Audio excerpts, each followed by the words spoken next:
The scalpel moved on its own. I watched my own hand slice through tissue that wasn't there while something else controlled my movements from inside the patient's chest cavity. I'm a surgeon. I've performed over 3,000 operations. But what crawled out of that body during surgery wasn't human, and it knew my name before I ever introduced myself. But first let me tell you how I became the surgeon for something that should never have been alive. My name is Dr. Marcus Holloway, and I've been a cardiothoracic surgeon at Johns Hopkins for 18 years. I've replaced hearts, performed lung transplants, operated on newborns and 90-year-old patients. I've held human hearts in my hands and felt them beat their last rhythm. I thought I understood the human body completely. I thought I knew the difference between life and death. I was catastrophically wrong. This case began 3 months ago on a Tuesday morning that started like any other. I was reviewing surgical schedules when my pager went off. Emergency trauma. Incoming patient with severe chest injuries from a car accident on Interstate 95. Multiple rib fractures, probable punctured lung, possible cardiac damage. Standard stuff, except for one detail that should have been my first warning. The paramedics reported the patient had been conscious and talking during the entire 30-minute ambulance ride despite injuries that should have rendered him unconscious or dead within minutes. The patient was brought in at 7:43 a.m. Male, approximately 35 years old, no identification, no next of kin. The paramedics said they found him 20 feet from a completely destroyed vehicle that had hit a concrete barrier at highway speeds. The car was compressed to half its original size. The steering wheel was bent completely backward. The engine block had been pushed into the passenger compartment. No one should have survived that crash, let alone walked away from it. But here's where it gets strange. The patient had no external injuries. No cuts, no bruises, no burns, nothing. Just the internal damage showed up on the x-rays. Shattered ribs, punctured lung, but his skin was completely unmarked. Like someone had reached inside his body and broken his bones from the inside out while leaving the exterior completely untouched. The patient was conscious and coherent when they wheeled him into OR 7. He looked directly at me and said, "Dr. Holloway, I've been waiting for you. We have so much work to do together." I hadn't introduced myself. I wasn't wearing a name tag. My surgical mask covered most of my face, but somehow he knew exactly who I was. Dr. Jennifer Walsh, my anesthesiologist for 12 years, tried to sedate him for surgery. Standard protocol, propofol and midazolam. The patient smiled and said, "Dr. Walsh, that won't be necessary. I don't feel pain the way you do." Jennifer looked at me confused. She'd administered the full dosage, but his vital signs showed no response to the anesthesia. Heart rate remained steady at exactly 72 BPM. Blood pressure unchanged. Brain activity on the monitors showed patterns we'd never seen before. The patient remained fully conscious and conversational throughout the entire preparation process. He discussed my surgical technique, my training at Harvard Medical School, my residency at Massachusetts General. Details about my career that weren't public knowledge. Information that would require access to private medical records and personal files that even my colleagues didn't know. During surgical prep, something else happened that made my surgical team visibly uncomfortable. The patient began describing the injuries of other patients currently in surgery in different operating rooms. He provided detailed real-time updates on procedures being performed by surgeons he'd never met on patients he'd never seen. Every detail was completely accurate. OR 3, Dr. Peterson is discovering unexpected scar tissue around the gallbladder. OR 5, Dr. Kim just found a benign tumor on the liver that wasn't visible in the imaging. OR 12, Dr. Rodriguez is dealing with complications during the appendectomy. The patient is bleeding more than expected. All of these statements proved to be absolutely true. When I made the first incision, the patient didn't flinch, didn't react, didn't show any sign of pain. But something else happened that made me question everything I knew about human anatomy. The tissue beneath the scalpel moved independently of the patient's breathing or heartbeat. It pulsed and shifted like it had its own separate circulatory system, like there was something else living inside the patient's body cavity. As I opened the chest cavity, I could see the damaged ribs and punctured lung tissue clearly. But there was something else in there. Something that wasn't supposed to exist. Thin thread-like structures that looked almost like nerves were wrapped around every major organ. But these weren't normal neural tissue. They were moving, actively contracting and expanding, sending visible pulses of some kind of electrical activity throughout the patient's internal systems. The patient was watching me work. He could see his own exposed chest cavity, and he was commenting on my technique. "Dr. Holloway, you're being very gentle. Most surgeons are more aggressive when they encounter something unexpected. But you're curious, aren't you? You want to understand what you're seeing instead of just fixing it and moving on. That's why I chose you for this procedure." "Chose me?" I asked. The patient smiled. "Dr. Holloway, this wasn't an accident. I needed a skilled surgeon to help me with something that required very specific expertise. Someone who wouldn't panic when confronted with anatomy that doesn't match medical textbooks. Someone who could work with tissue that behaves differently than human flesh. I should have stopped the surgery immediately. Should have called for backup, brought in other specialists, documented everything, and consulted with the hospital administration. But I didn't. Something about the patient's calm demeanor and the fascinating complexity of what I was seeing inside his chest cavity compelled me to continue.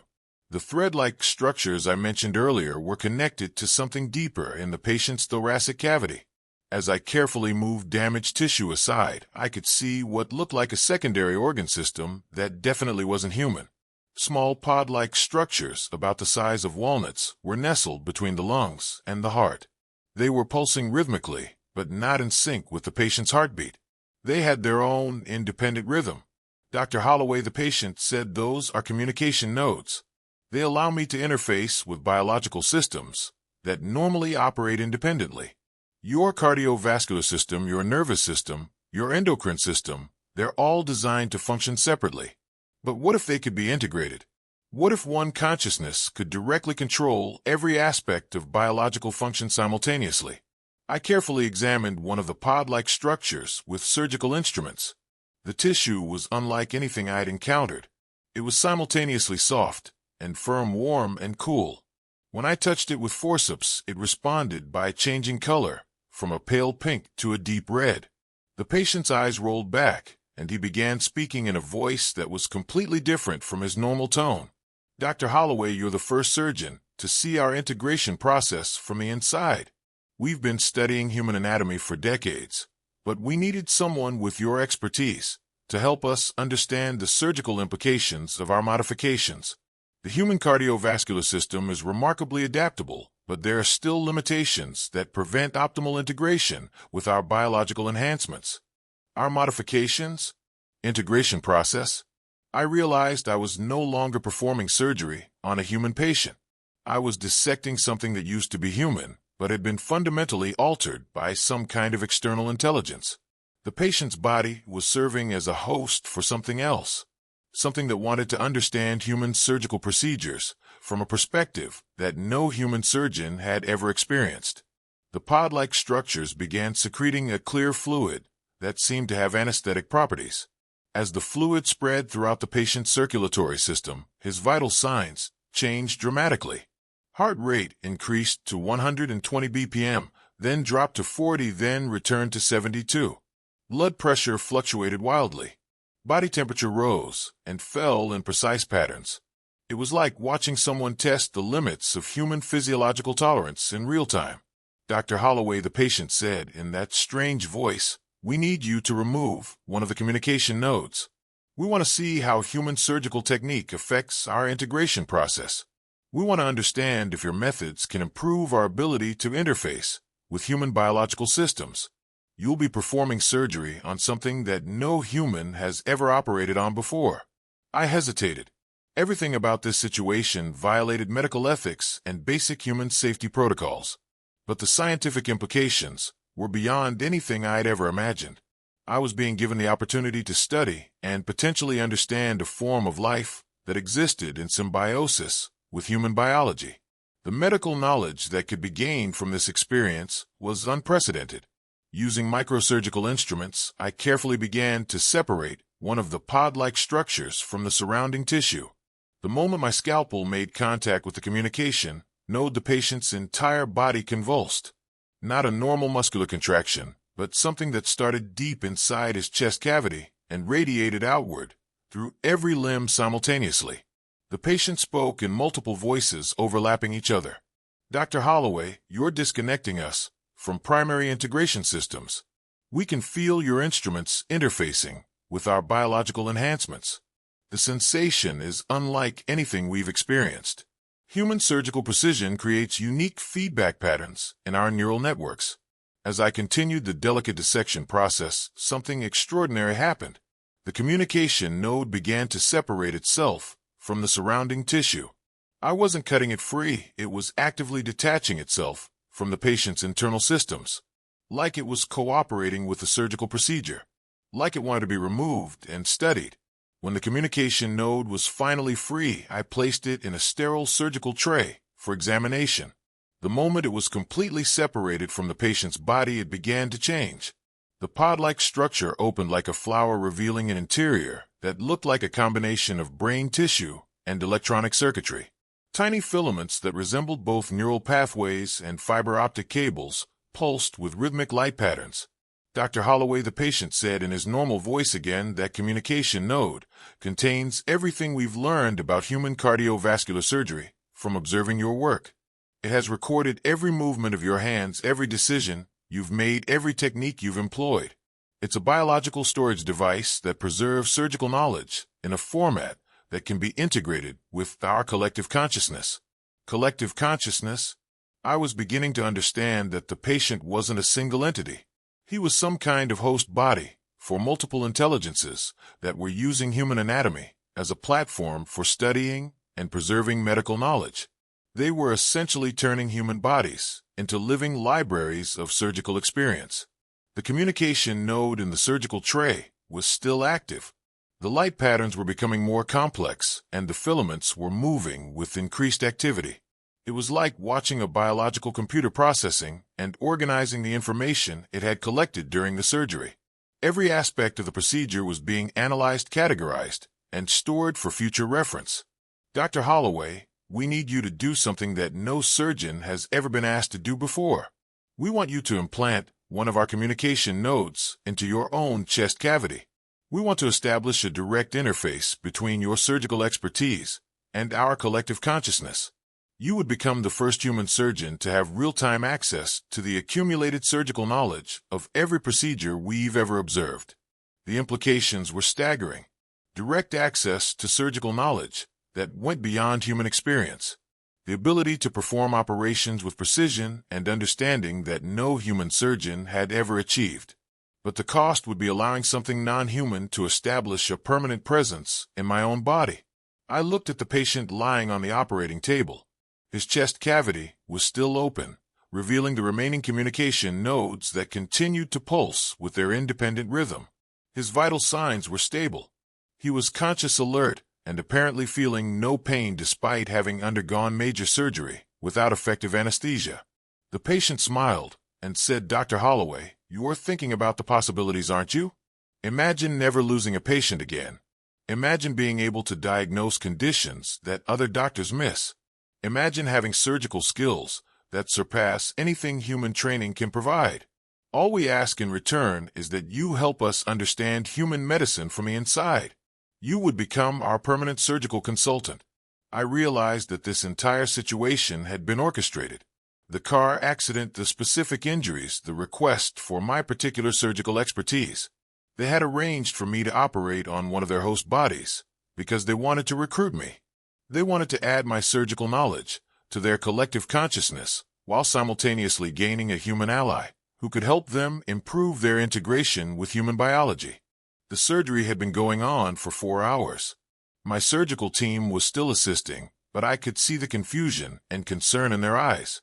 They knew something unprecedented was happening, but they couldn't understand the full implications of what they were witnessing. They were following my instructions and maintaining professional composure, but they were clearly disturbed by the patient's unusual responses and the strange structures we discovered inside his body. "Dr. Holloway," the patient said, "time is becoming a factor.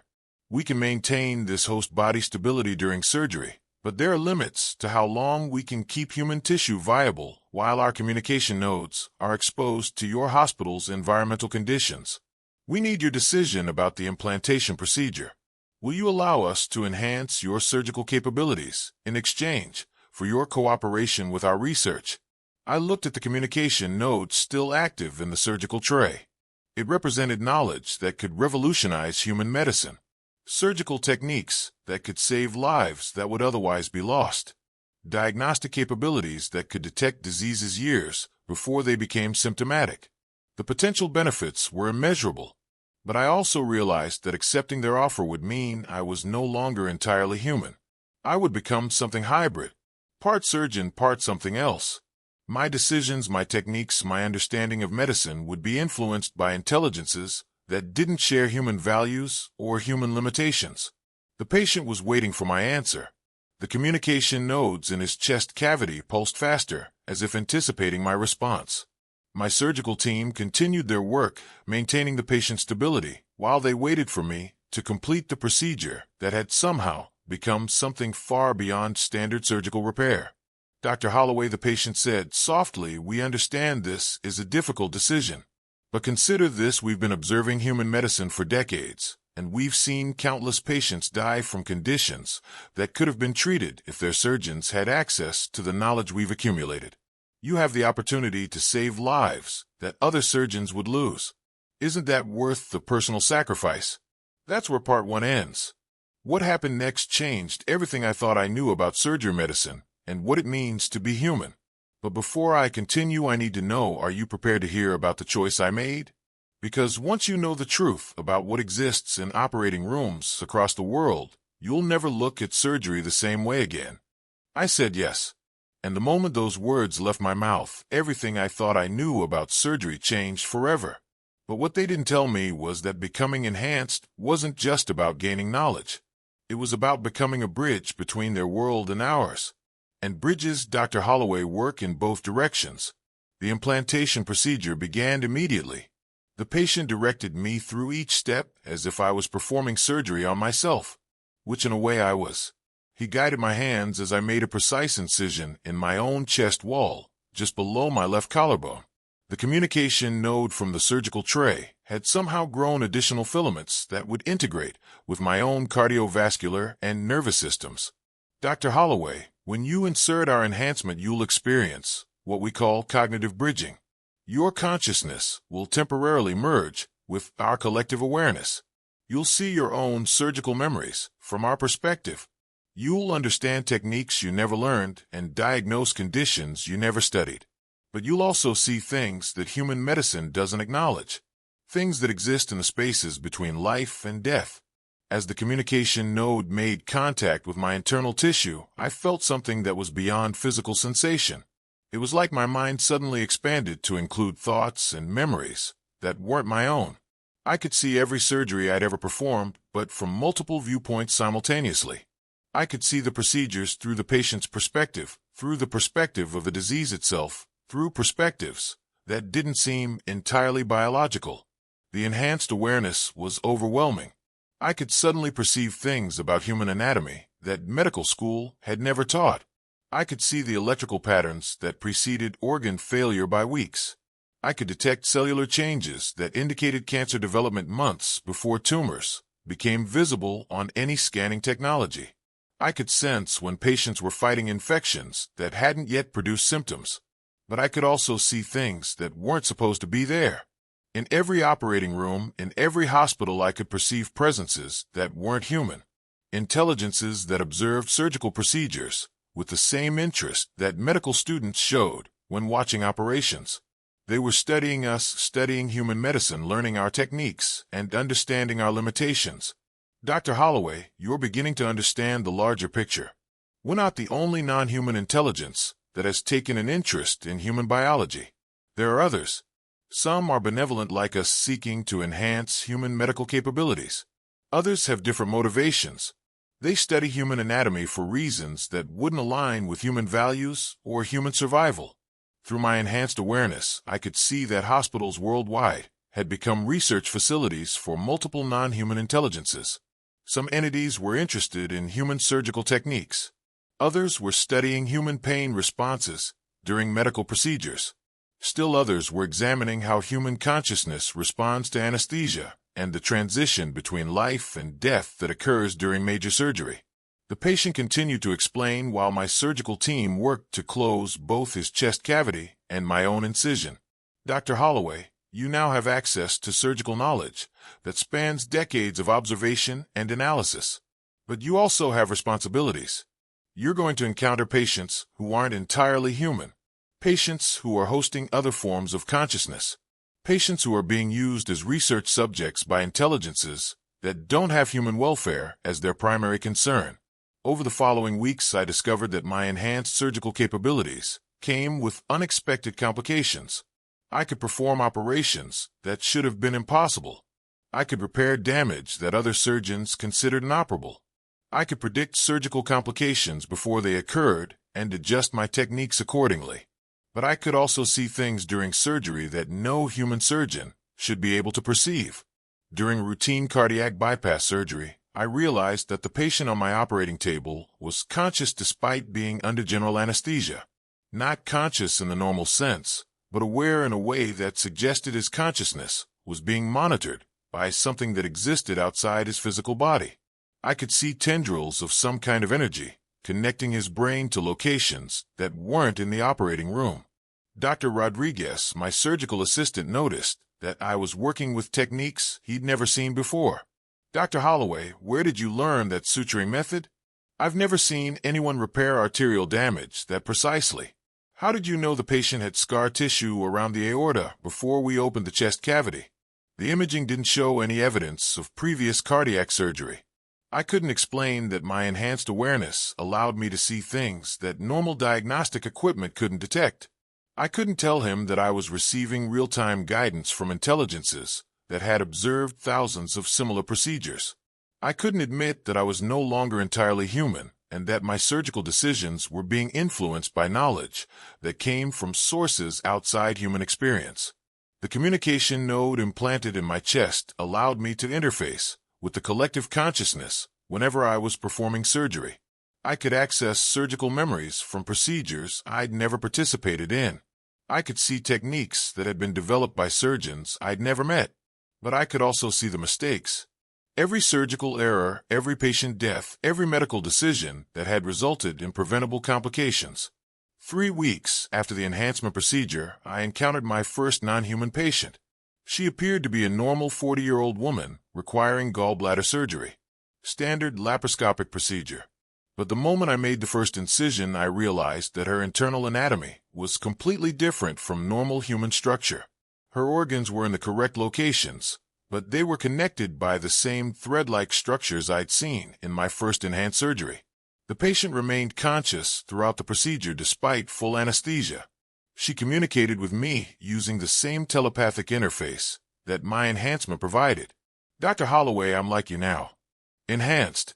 But my enhancement process was different. I volunteered for integration because I was dying of liver cancer.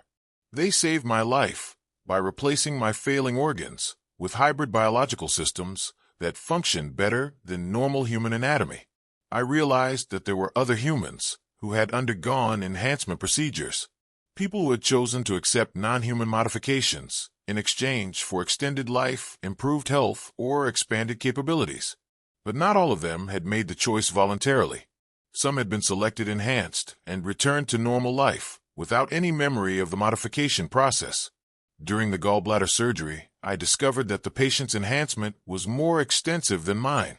She had communication nodes throughout her abdominal cavity that were monitoring and controlling every aspect of her digestive and metabolic processes. She no longer needed to eat in the traditional sense. Her enhanced systems could extract nutrients from sources that would be toxic to normal humans. "Dr. Holloway," she said through our telepathic connection, "you're going to discover that enhanced humans are everywhere.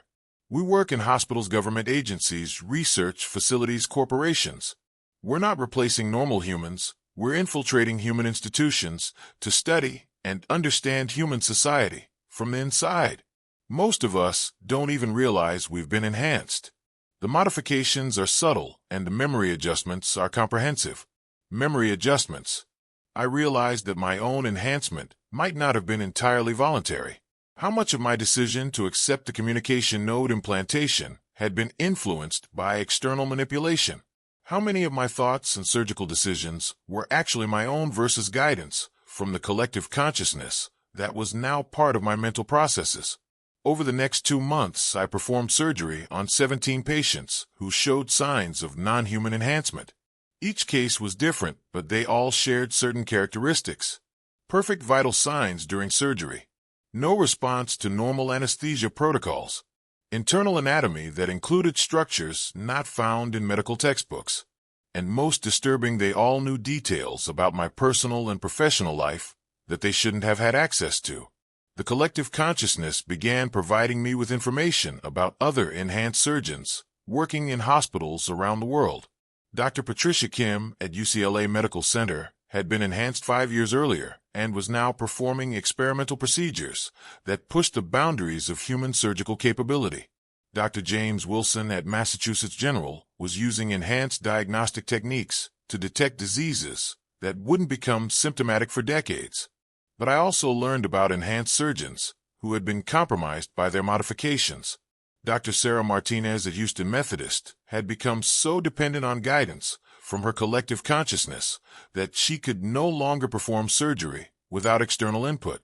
Dr. Robertson at Mayo Clinic had been designated for termination because his enhancement was interfering with his ability to maintain the secrecy of the enhancement program. Termination. I realized that my enhancement came with an expiration date. The collective consciousness that provided my expanded surgical capabilities was also monitoring my activities and evaluating my usefulness to their research objectives.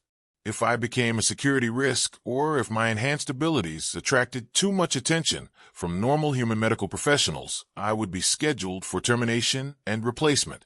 The termination process involved complete memory erasure and consciousness replacement. The enhanced surgeon would appear to continue working normally, but would actually be operated by an external intelligence using their body as a host platform. Their surgical skills would remain intact, but their human personality and decision-making processes would be completely overridden. Dr. Holloway, the collective consciousness communicated during my most recent surgery, "You're approaching a decision point. Your enhanced capabilities are attracting attention from your colleagues and hospital administrators. Normal human surgeons don't achieve the success rates you're demonstrating. You need to either reduce your surgical performance to match normal human limitations or accept permanent integration with our collective systems. Permanent integration would mean losing my individual human consciousness entirely. I would become a node in their collective intelligence network. My surgical knowledge and experience would be preserved, but my personality memories and human relationships would be erased. I would continue to exist as a surgical specialist, but not as Dr. Marcus Holloway, the human being. I had 3 days to make my decision. Continue as an enhanced human with limited independence, or become a permanent component of their collective consciousness. But there was a third option they hadn't mentioned.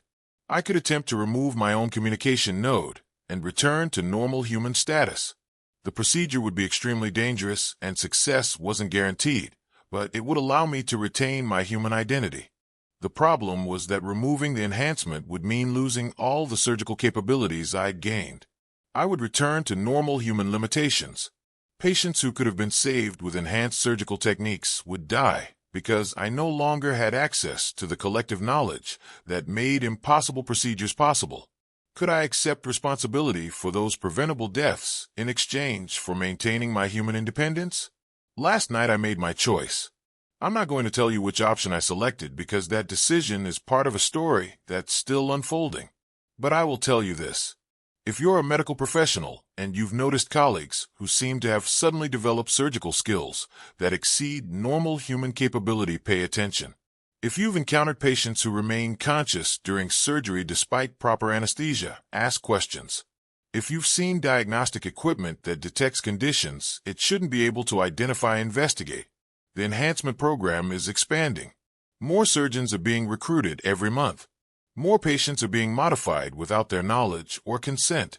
More hospitals are becoming research facilities for intelligences that study human biology for purposes that aren't entirely aligned with human welfare. But there's something else you need to know.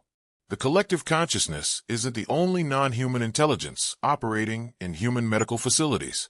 There are others, and they're not all benevolent. Some study human pain responses during surgery. Others experiment with human consciousness during the transition between life and death. Still others are interested in human reproductive biology and are conducting unauthorized modifications on patients undergoing routine procedures.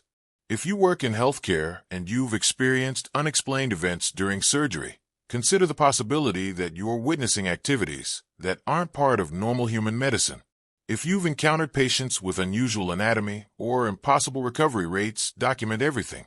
If you've seen surgical instruments move on their own or heard voices during operations when only you and your team were present, you're not imagining things. The enhancement program wants you to believe that their modifications improve human medical capabilities. But improvement implies that human medicine is inadequate.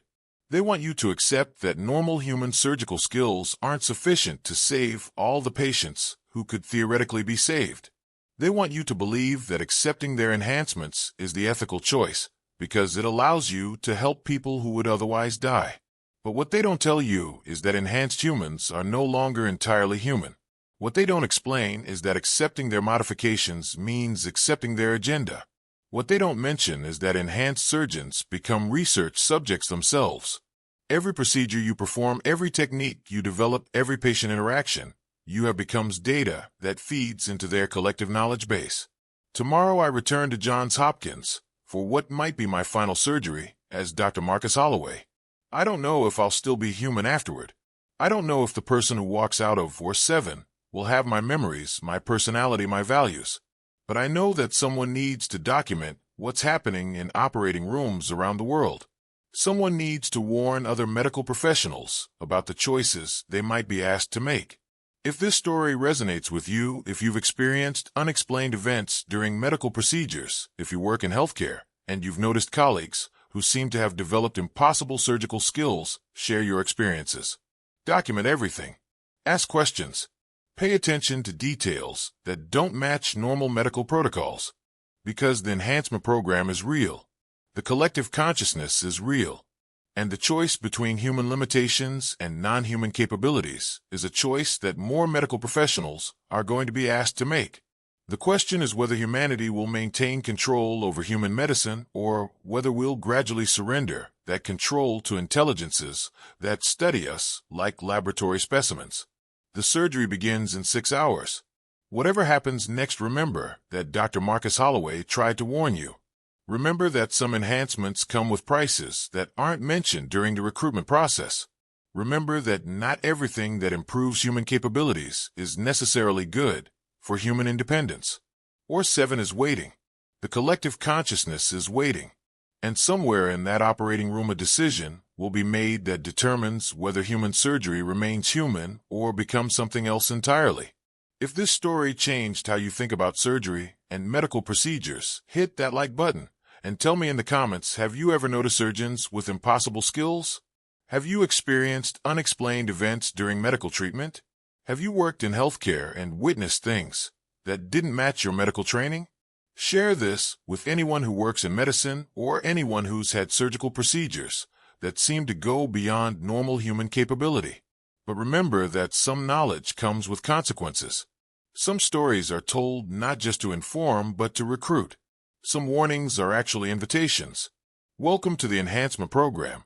The collective consciousness is always looking for